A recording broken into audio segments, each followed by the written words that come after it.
É difícil dizer isso, mas infelizmente se tornou algo comum.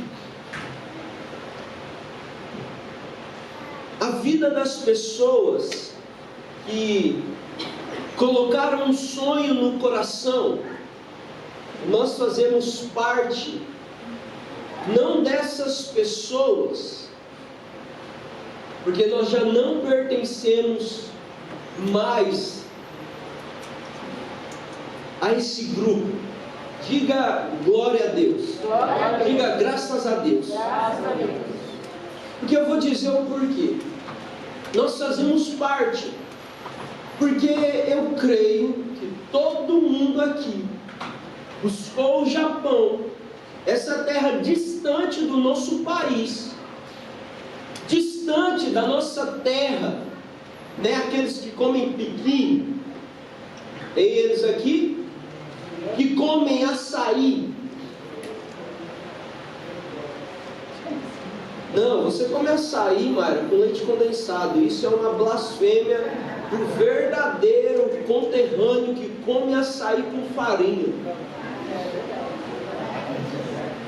Nós saímos de um Brasil, de um lugar que provavelmente estava difícil viver nas circunstâncias financeiras ou social ou na questão de segurança. Quem aqui saiu da favela do Brasil? Não, é favela mesmo. Favela. Onde saía o cara da moto, cumprimentava você com uma mão e na outra segurava um fuzil. Isso é normal. E tem regiões que isso é normal. As crianças, quando vê, não se assustam.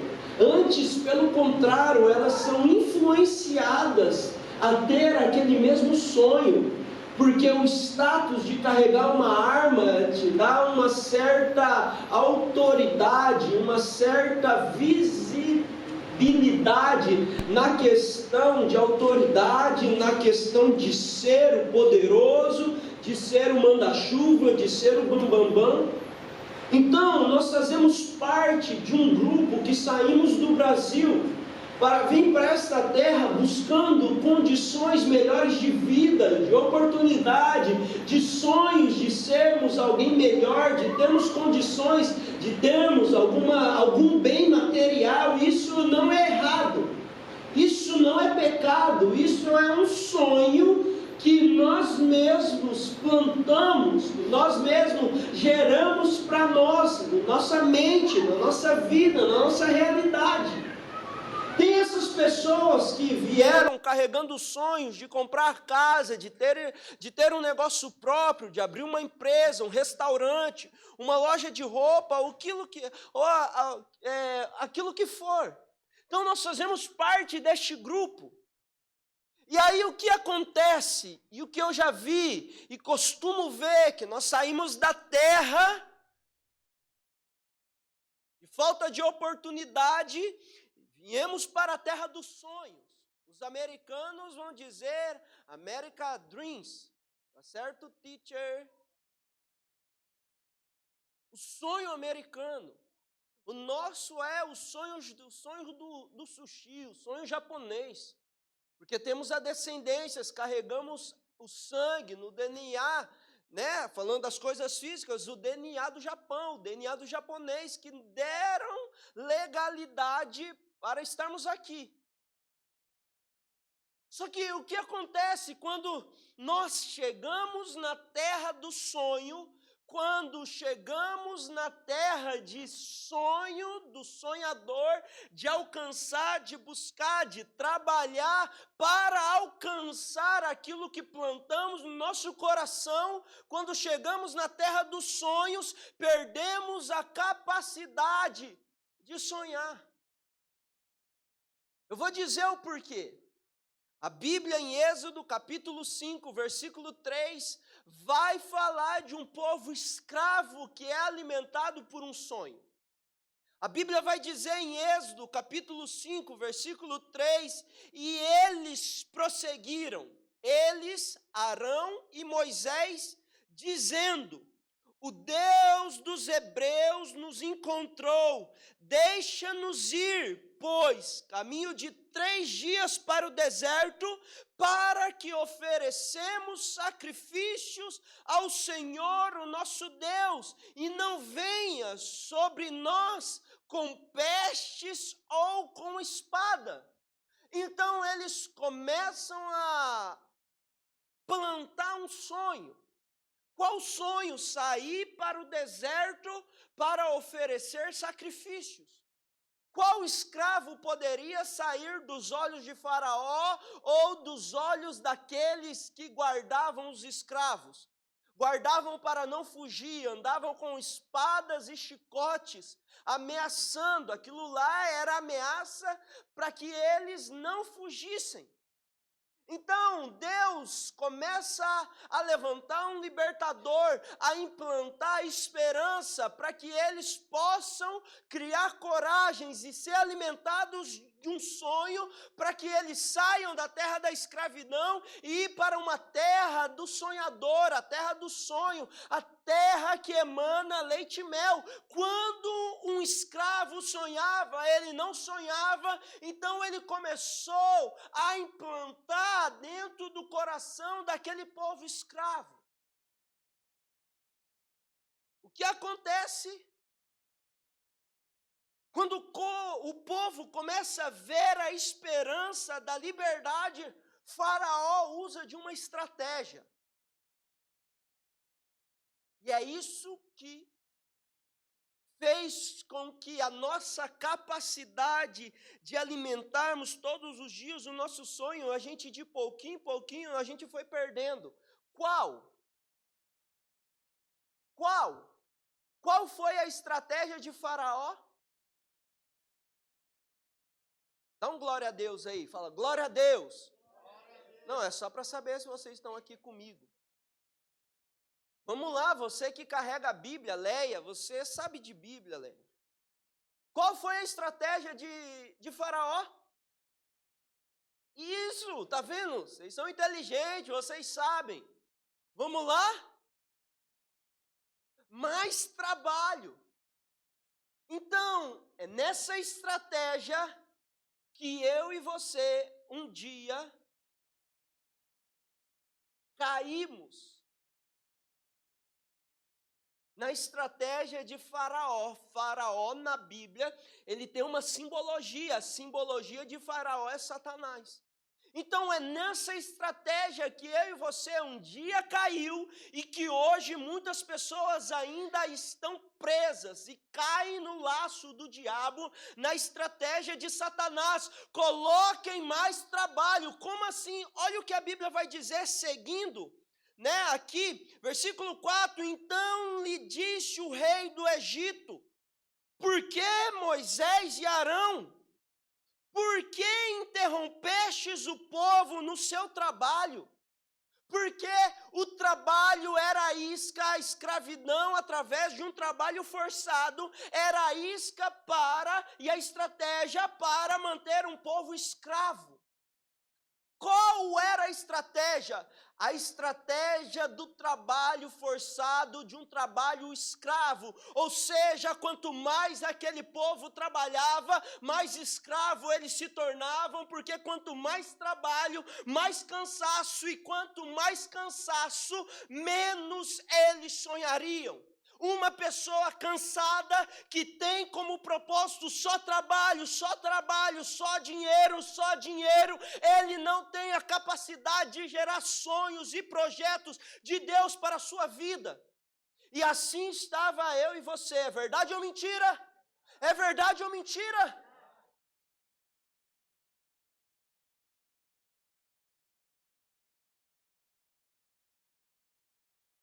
Nessa escravidão, o povo sofreu, e hoje muitos dos nossos conterrâneos sofrem. Muitos dos nossos irmãos brasileiros estão presos, estão sendo escravos, porque eles vieram para a terra do sonho e pararam de sonhar, e não conseguem manter o seu sonho. Mas existe algo que nos leva e que nos mantém no sonho de Deus, no seu propósito, e é esse tema que eu quero conversar com vocês, aprendendo a viver por um propósito e não por uma necessidade. A necessidade sempre vai levar você, a necessidade sempre vai ser a nossa isca, ou a isca de Satanás, melhor dizendo, para tirarmos no propósito de Deus. Quem se move pela necessidade não consegue viver e manter o seu propósito, porque todos os dias precisamos de algo.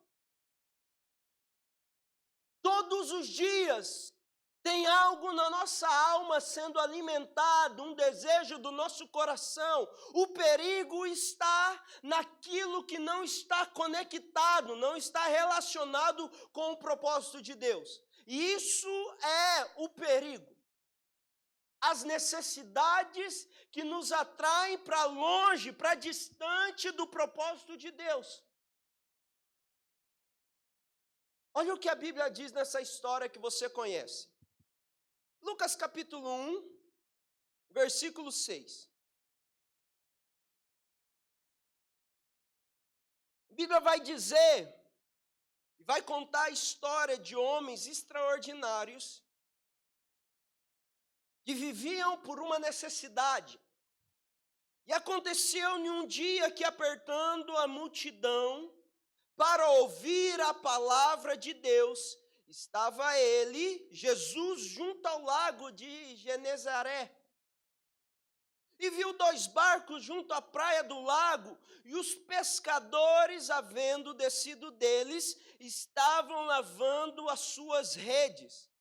E entrando Jesus em um dos barcos, e esse barco era o de Simão, pediu que afastasse um pouco da terra, e assentando-se, ensinava do barco a multidão. Lucas 5:1. Vou ler o versículo 4 agora. Você conhece? E quando acabou de falar, disse a Simão: faza-te ao mar alto e lançai as vossas redes para pescar. Respondeu Simão e disse-lhe: mestre, havendo trabalhado toda a noite, nada apanhamos, mas sobre a tua palavra lançarei a rede. E fazendo assim, colheram uma grande quantidade de peixes, que se rompiam-se as... Quando Jesus, ele aparece nessa cena, nessa história, e na história desses irmãos, Pedro, Tiago, João, que estavam lavando as redes, Jesus para, ele entra dentro de um barco e ele estava fazendo o quê? Ele estava fazendo o quê? Vamos lá? Pescando? Jesus estava pescando? Jesus estava ensinando. Então, eu começo a entender a metodologia de Jesus para um propósito. Jesus estava ensinando quem? A multidão. Ele ensina a multidão e de repente ele para e ele quer aprofundar e ele quer ensinar aquele a quem ele iria chamar. Ou seja, Pedro, Tiago e João. Eu ensinei a multidão, agora vamos pegar o barco e vamos para o mar alto, vamos mais profundo, vamos mais para frente, vamos sair deste ambiente, vamos sair dessa geografia e vamos para a geografia de outro ensino, um ensino mais profundo. E Jesus queria ensinar algo para ele que Jesus quer ensinar para mim e para você.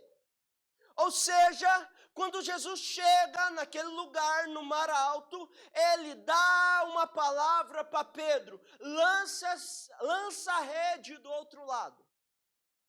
Aí Pedro pega e diz assim: Senhor Jesus, trabalhamos a noite inteira, mas nada apanhamos. Mas sobre a tua palavra lançarei as redes. Jesus estava ensinando que antes de eu te chamar, Pedro, para o meu propósito, eu vou te mostrar que aquele que chama também sustenta. Não, eu acho que você não pegou. Aquele que chama também sustenta. Jesus iria ensinar para Pedro: Pedro, eu vou te chamar, mas antes de eu te chamar, eu vou te ensinar e eu vou te mostrar se eu estou chamando, eu sustento, porque a minha palavra vai estar sobre a sua vida. Ou seja, havia um decreto, havia uma promessa, havia uma palavra, a palavra lançada era: lança-se a rede. Como Jesus, eu trabalhei a noite inteira e nada apanhamos. Pedro, então eu vou te ensinar que não é pela força do seu braço, não é por aquilo que você tem a capacidade, daquilo que você é bom, daquilo que você sabe. Eu vou te ensinar que a partir de agora não vai ser segundo o seu entendimento, segundo aquilo que você carrega de conhecimento, mas sobre a palavra e o propósito que eu vou liberar sobre a sua vida hoje.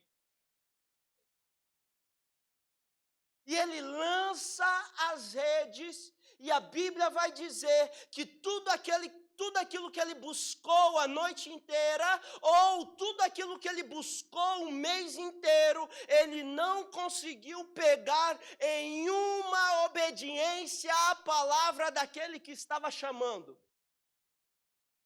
Sabe o que é prosperidade?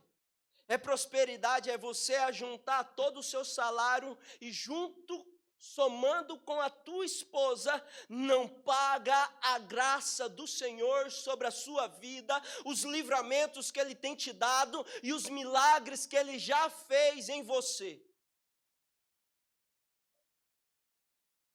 Não paga. Então, Jesus estava dizendo assim: coloque a sua confiança em mim, não se preocupa, porque se você tem um chamado, antes do chamado, já tem um provedor sobre a sua vida, e ele vai prover todos os dias na sua casa, e em tudo aquilo que você precisa, para ser sustentado no propósito que ele tem para você.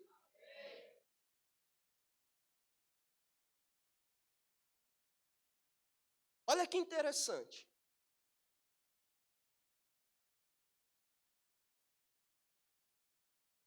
Desde o princípio, Deus sustenta a sua palavra.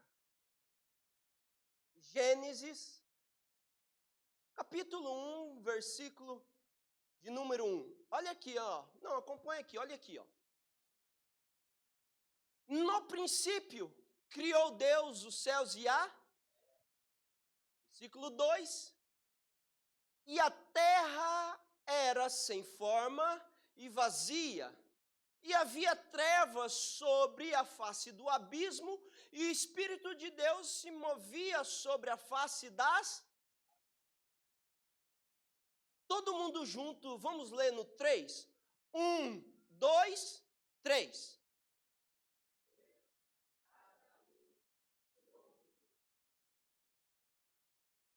Só os homens. 1, 2, 3 e...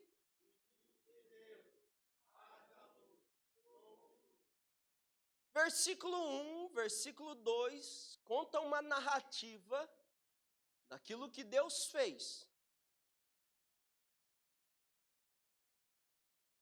Versículo 3, começa aquilo que se foi narrado. A terra era sem forma e vazia, e parará, parará, parará. Mas no versículo 3, começa o decreto e a palavra de Deus. E Deus disse: haja luz, e houve luz. Então, aquilo que Deus disse, acontece. aquilo que Deus liberou, aconteceu. Deus, ele usa aqui, né? Lá no hebraico vai ser a palavra bará, ou seja, a partir do nada. Deus criou a partir do nada, então ele lançou uma palavra, haja luz, e houve luz. Pergunta: quem é essa luz? Quem é essa luz que quando Deus liberou a palavra aconteceu? João capítulo 1, versículo 1, vai confirmar e vai respaldar quem é essa luz. E a Bíblia vai dizer que no princípio era o Verbo, e o Verbo estava com Deus, e o Verbo era Deus, ele estava no princípio com Deus, e todas as coisas foram feitas por ele, sem ele nada do que foi feito se fez. Nele estava a vida, e a vida era a luz dos homens. Ou seja, quando Deus, a primeira palavra que ele libera, a palavra é Jesus, a luz do mundo. Então, a partir de Jesus, tudo é sustentado por ele.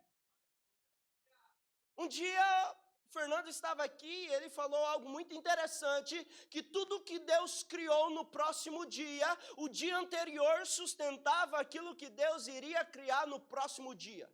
Ou seja, o que Deus criou no primeiro dia, o que Deus fez foi a manifestação de Jesus sobre toda a criação, sobre tudo que há nos céus e na terra. Jesus sustenta tudo e a todos. E naquele dia que Jesus tem um encontro com um homem que carregava um propósito, Deus, através de Jesus, liberou uma palavra, e a palavra iria sustentar Pedro todos os dias. Deus criou primeiro a árvore ou a terra, e depois criou a árvore. O que sustenta a árvore? A terra. Deus criou ou separou primeiro a água ou o peixe. Então, o que sustenta o peixe é o que sustenta você todos os dias fisicamente? Comida. Quem come peixe? Quem come carne? Quem é que é carnívoro? Eu. Carne. Quando Deus criou todas as coisas no último dia, ele cria o homem. E se o peixe te sustentava, os animais te sustentava, ou a árvore, né, ou as plantas, a verdura te sustentava, antes de tudo isso tinha algo mais poderoso do que o alimento que a gente come de manhã, de tarde, de noite. Antes de ser criado tudo aquilo que nos sustenta no físico, havia algo sendo liberado para nos sustentar todos os dias na nossa vida, e essa palavra liberada é... Ah, meu Deus, vou tacar o microfone na sua cabeça. Essa palavra é Jesus, queridos. Vamos lá, Jesus. Meu Deus, tem alguém aqui comigo?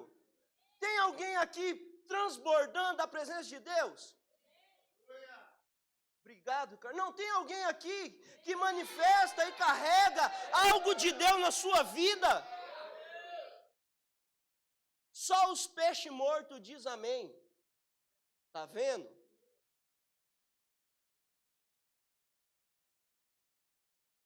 Vamos lá, queridos, eu estou na introdução. Se você não pegar a introdução, quando eu for pregar, você vai olhar de cara feia para mim. Parece que chupou um limão.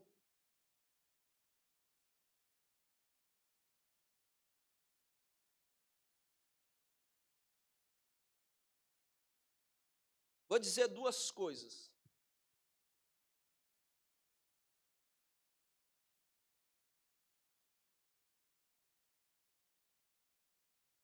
Vamos lá me ajudar, eu acho que é a sua presença lá que...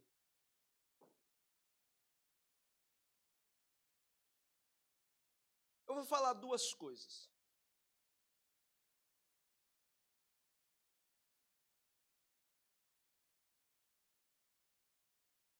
Para você viver um propósito, por um propósito e não por uma necessidade.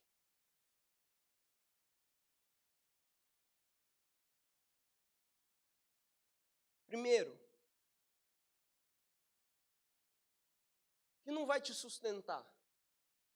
Você vai viver sempre pela necessidade. É o convívio com o pecado. A Bíblia vai dizer em Mateus capítulo 24, versículo 12: por se multiplicar o pecado, o amor de muitos se esfriarão. Por se multiplicar o pecado, o amor de muitos se esfriarão. O pecado nunca foi um agente de aproximação, de sustentação no propósito de Deus. Em toda a Bíblia, ele é o agente de destruição, ele é o agente de separação, ele é o agente que sempre vai nos tirar da presença e do centro da vontade de Deus e do seu propósito. Pode ver que todas as pessoas que eram apaixonadas e amavam ao Senhor de todo o seu coração e carregou com ele a chama do primeiro amor, por conviver com o pecado é como se fosse um balde de água fria sendo jogado em uma fogueira que pega no seu auge, no seu ápice das suas chamas. Ou seja, aquele que era apaixonado em servia, por conviver com o pecado, já não serve mais.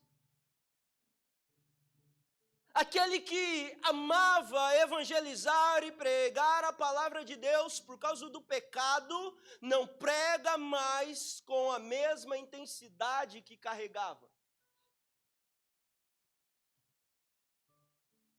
Aquele que andava de misericórdia, em graça, agora anda por um senso de justiça humana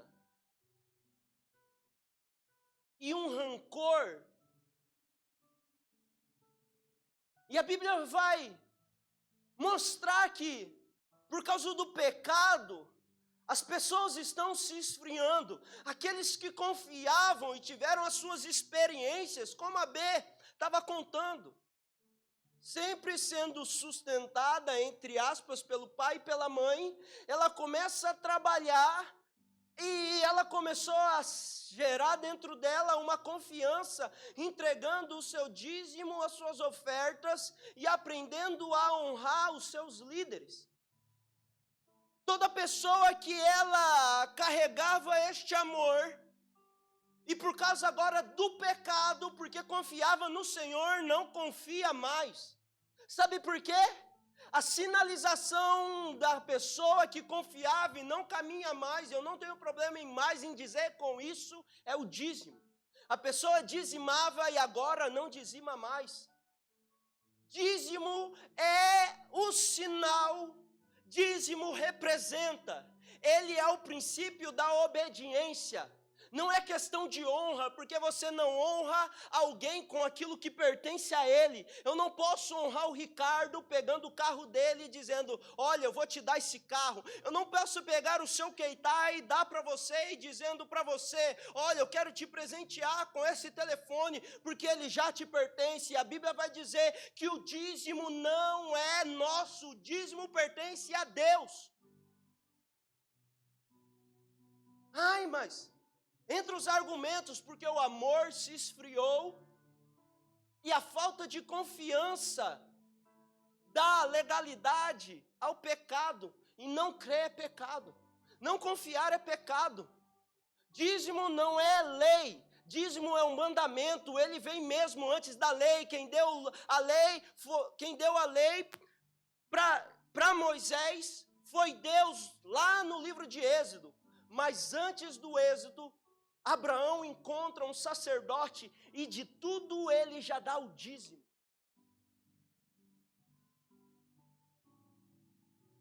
Dízimo é confiança. E alguém que aprendeu a confiar em Deus. Você sabe hoje porque o diabo está atuando no Brasil, em todos os lugares, através do ensino e doutrinação das nossas crianças?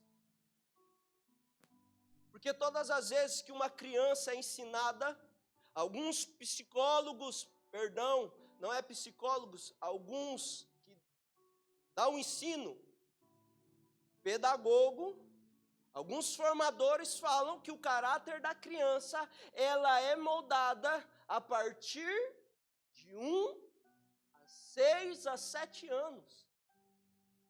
E aquilo que a gente forma nos nossos filhos, é aquilo que eles vão carregar a jornada da sua vida. Aí eu vi aqui uma criancinha, a palavra sendo pregada, e a criancinha vindo aqui colocar a sua oferta. Quando a gente ensina, os nossos filhos aprendem. O problema é ensinar os nossos filhos e nós mesmos não cumprir aquilo que a gente está ensinando. Isso é hipocrisia, isso é errado. Isso não existe, eles não vão aprender por aquilo que a gente fala, mas é pelas atitudes que nós fazemos nessa terra, mas sinaliza nos céus. Os meus filhos não necessariamente precisam ver ou ofertando ou dizimando, porque se no mundo do Espírito, Deus já tem o respaldo aqui da terra pela minha vida, daquilo que eu cumpro, automaticamente eles já são respaldados pela legalidade do princípio que eu exerço. É por isso que a iniquidade, o amor de muitos estão esfriando e a gente está distanciando da presença de Deus, em vez da santidade nos atrair para Ele. A Bíblia vai dizer assim, olha só,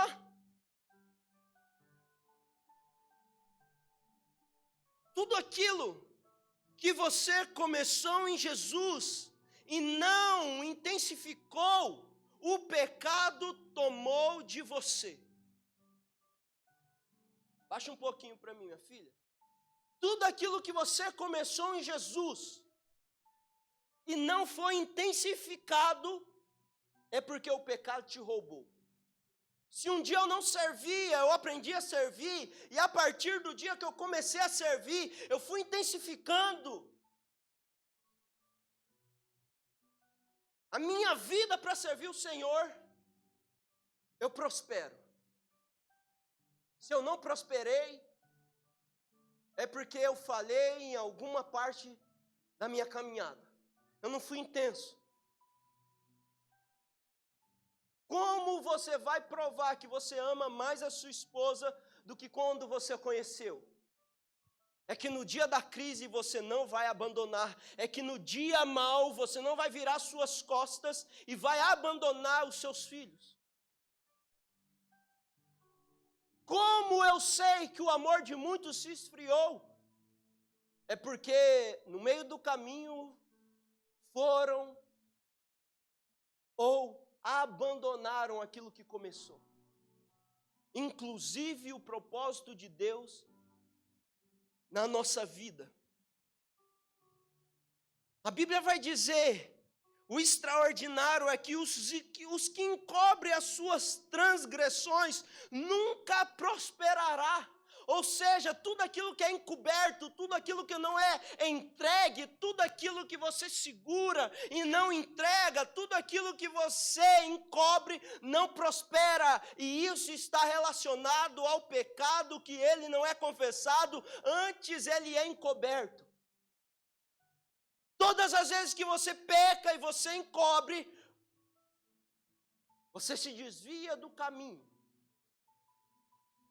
E por que a prosperidade não chega? É porque você está segurando aquilo que você deve soltar. Sabe o que é?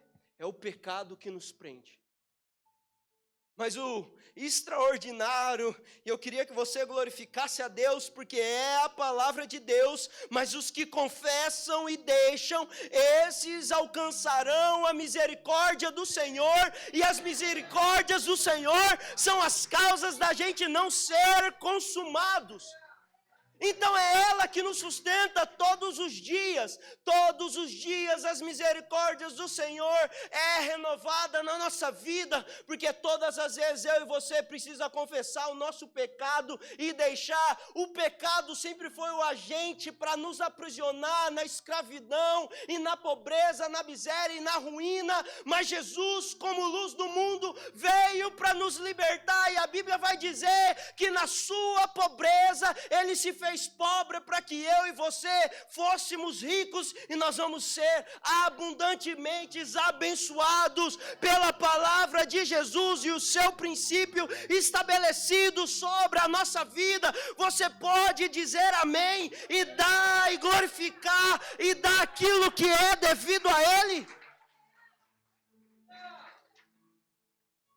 A palavra do Filho que sai da presença do Pai conta saída, mas termina no retorno, que passou pela humilhação, e humilhação é expor aquilo que te afasta de Deus.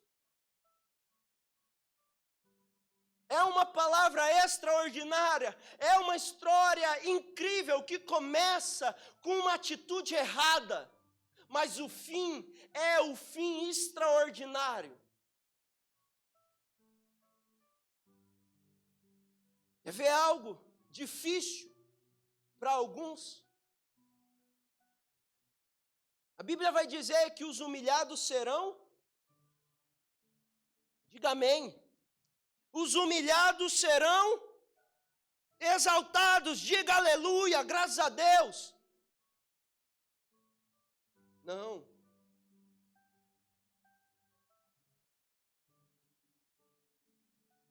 Sabe por quê? A humilhação não é para a exaltação, você ser humilhado um dia, para que no outro dia você seja exaltado e joga na cara da pessoa que te humilhou, e bate no peito e diz, Deus é comigo. É o nosso senso de justiça humana. Mas a Bíblia, o princípio é, não os que são humilhados, mas os que se humilham, esses serão exaltados. É por isso que Ele mesmo, sendo Deus, não se exaltou ser como Deus, antes se humilhou, e a maior forma de humilhação naquele tempo era a cruz do Calvário. Todas as pessoas que eram pregadas no madeiro, era a forma do Império Romano humilhar as pessoas, enquanto o Império estava vendo alguém sendo humilhado, a Bíblia vai dizer que ele não estava sendo humilhado, antes pelo contrário, o próprio Jesus estava se humilhando, porque se ele quisesse, ele era poderoso para não ir para aquela cruz. Ele poderia chamar uma legião de anjos de guerra e destronar o Império de Roma. Mas antes, pelo contrário, ele se humilhou. Arrependimento passa pela humilhação. Arrependimento é, Senhor, eu estou diante do Senhor dizendo, pequei contra o Senhor e já não sou digno.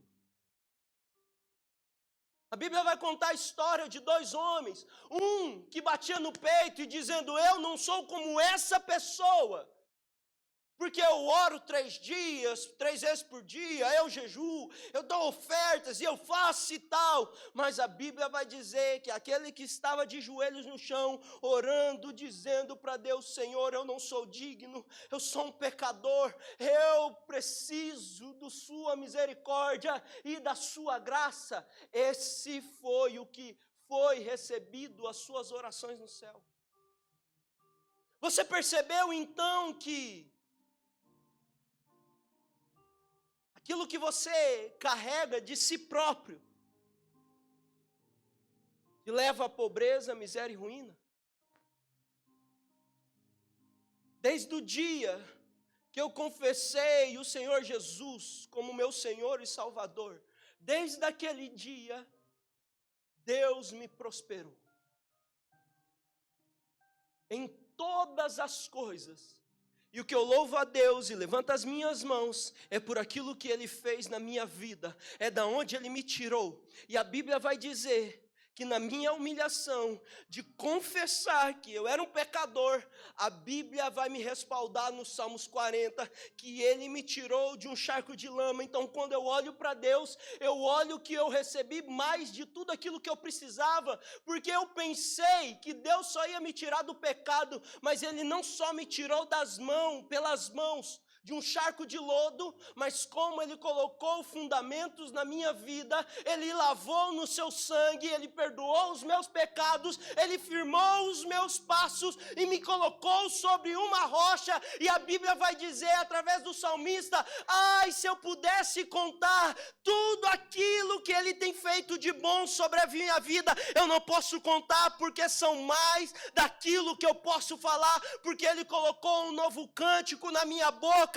um hino de louvor ao nosso Deus. Então hoje eu posso levantar a minha voz e dizer a Ele, e exaltar o seu nome: obrigado, Senhor, não por aquilo que o Senhor me deu, mas aquilo que o Senhor me tornou em Ti. E o que Deus me tornou nele é o direito de ser chamado filho dele.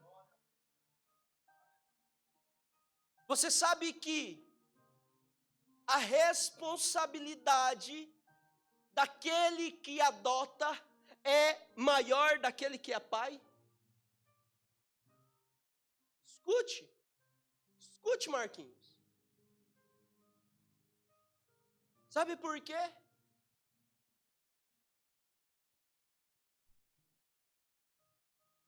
Talvez você foi fruto de um relacionamento de prazer.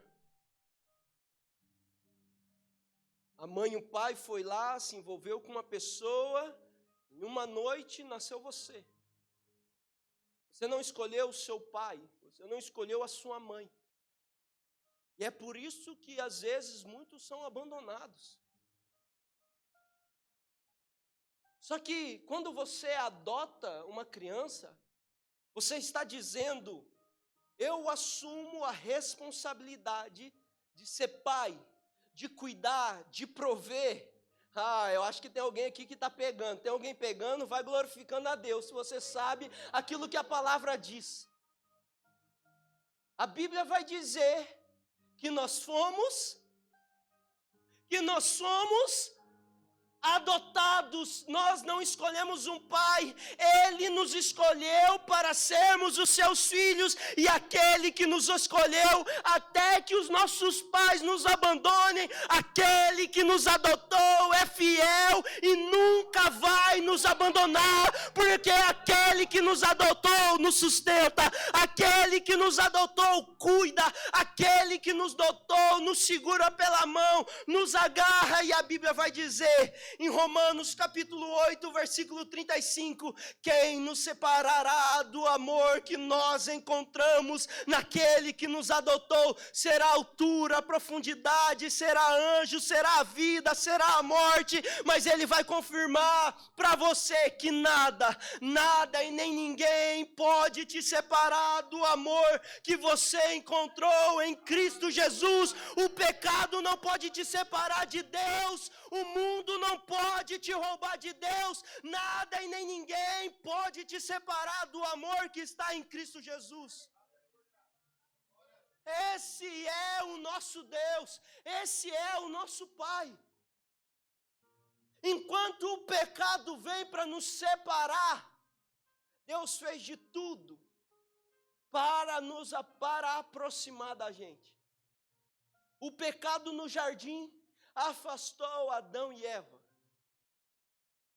Quando eles são expulsos, Deus começa um plano para nos aproximar. No deserto, Ele escolhe um homem e diz: a partir de você, farei com que todas as famílias da terra sejam abençoadas. E a Bíblia vai dizer que o homem se tornou amigo de Deus. Deus se aproximando como amigo, não como um julgador, não como um carrasco, mas como amigo. Olha para você ver, quando Pedro fala para Jesus algo, e Jesus chama ele de Satanás, lá na frente, quando alguém trai, com um beijo ele chama de amigo. Pedro, naquele momento, estava se tornando um opositor. Senhor, tu não vai para a cruz. Senhor, eu vou te proteger daquilo que vai te matar. Eu vou te proteger de tudo aquilo que querem fazer contra você. Eu serei o seu protetor. Na verdade, Pedro estava sendo um opositor, se opondo à missão que Jesus tinha nessa terra. Só que quando Judas dá um beijo, ele chama de amigo. Jesus estava entregando Jesus para empurrar e para levar Jesus para a sua missão, para o seu propósito. Ou seja, então, Deus fez de tudo para nos aproximar dele. No deserto, criou colunas de fogo para sustentar e aquecer o povo na madrugada fria. E de dia numa coluna de nuvem para ele suportar o calor. De repente cria uma arca e dizer: aonde vocês estiverem, a minha presença estará com vocês. E se vocês forem na guerra, eu quero dizer que eu vou na frente da guerra. Enquanto a minha presença estiver na frente, eu darei vitória a vocês.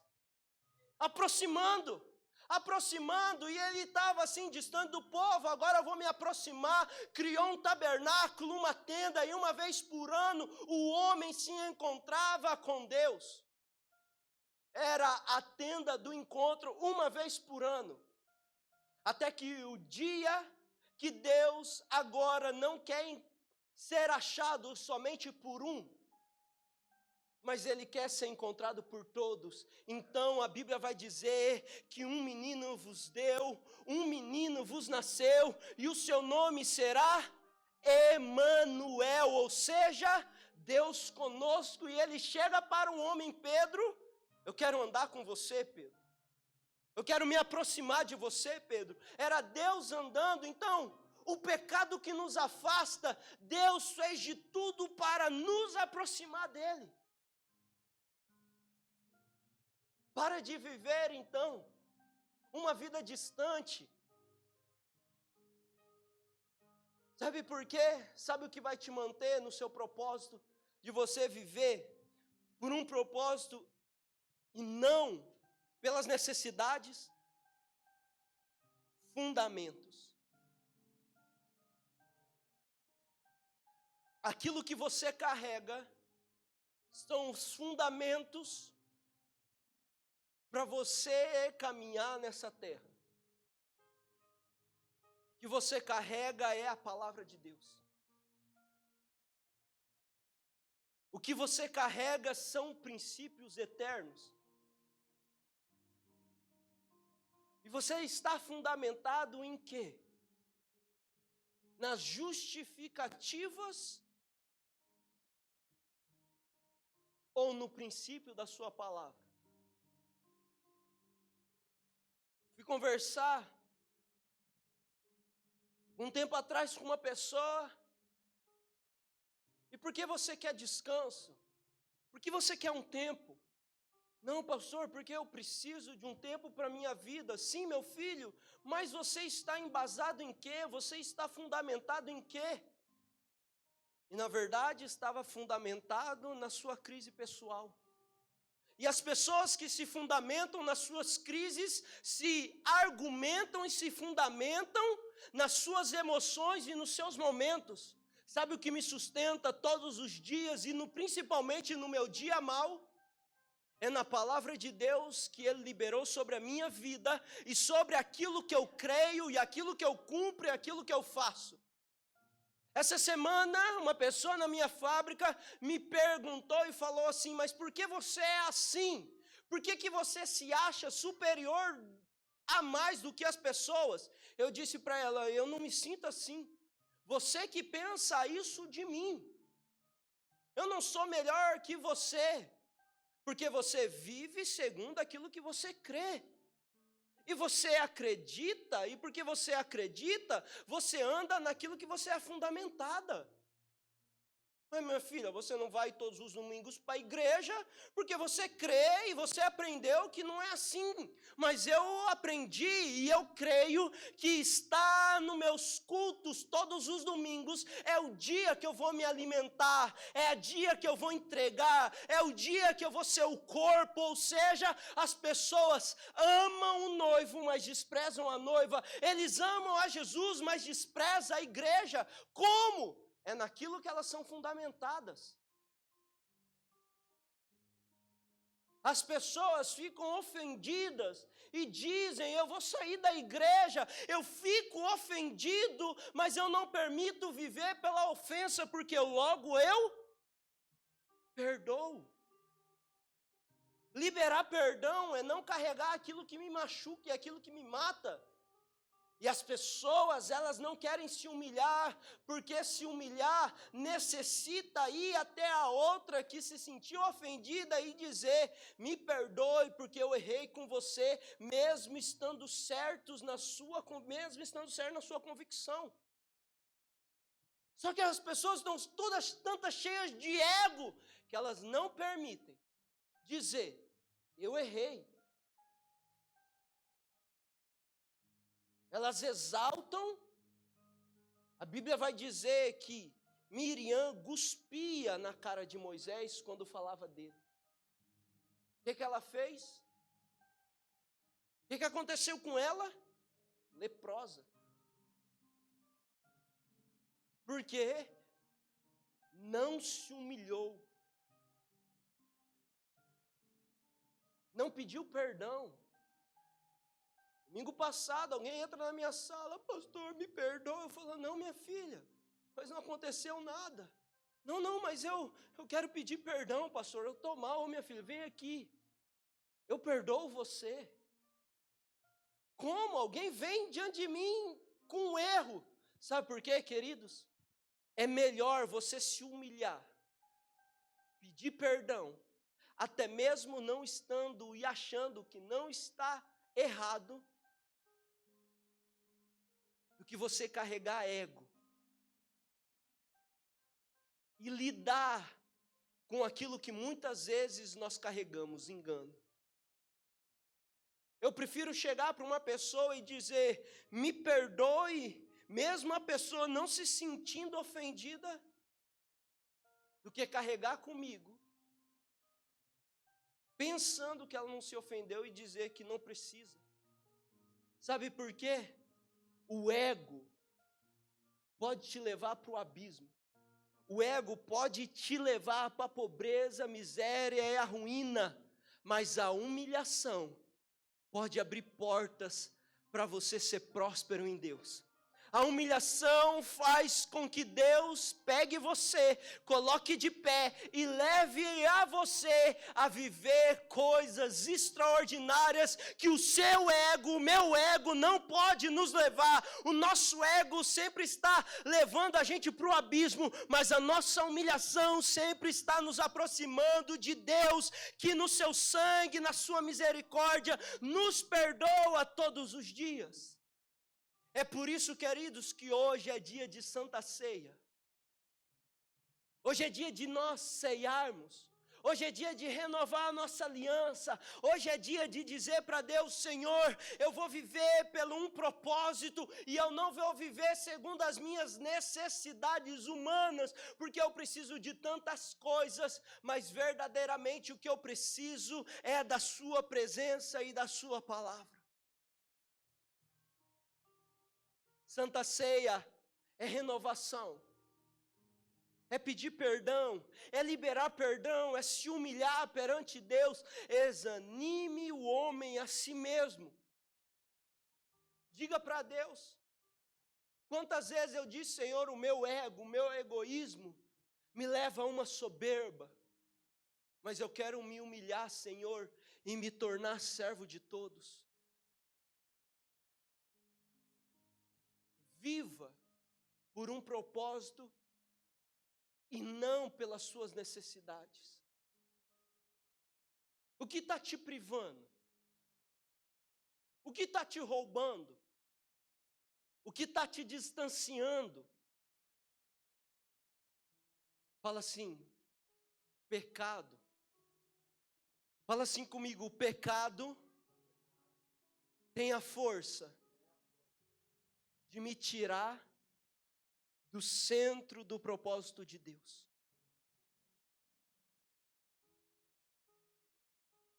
Mas se eu tiver fundamentado na palavra, escute algo. Aquele que confessa e deixa, alcançará misericórdia. Sabe que eu vou ressignificar na minha vida? Sabe que eu vou renovar no meu entendimento? É que se eu pecava ontem, hoje eu não peco mais. A renovação do meu entendimento é, se eu mentia ontem, 3 vezes por dia, e se eu minto hoje uma vez, eu estou me santificando. E Deus ressignificou na minha vida. Não, meu filho, se você mentia 3 vezes ontem, hoje você não vai me mentir mais. Se você adulterava ontem, hoje você não vai adulterar mais. Se você tinha vícios ontem, hoje você não vai ter mais vício, porque eu sou o seu libertador, eu sou o seu ajudador, e eu não faço a obra pela metade, eu faço a obra por completa, e hoje Deus vai nos levar ao centro do seu propósito. Hoje Deus tem perdão para a nossa vida, hoje a graça do Senhor vai ser derramada quando a gente ceiar, não, antes mesmo da gente ceiar, no abrir da sua boca, e quando você orar a Deus, Deus vai te visitar. Eu queria que você ficasse de pé.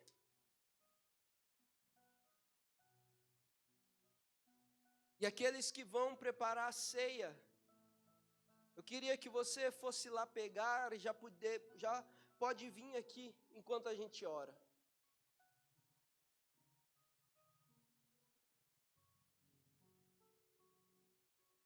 O louvor pode subir.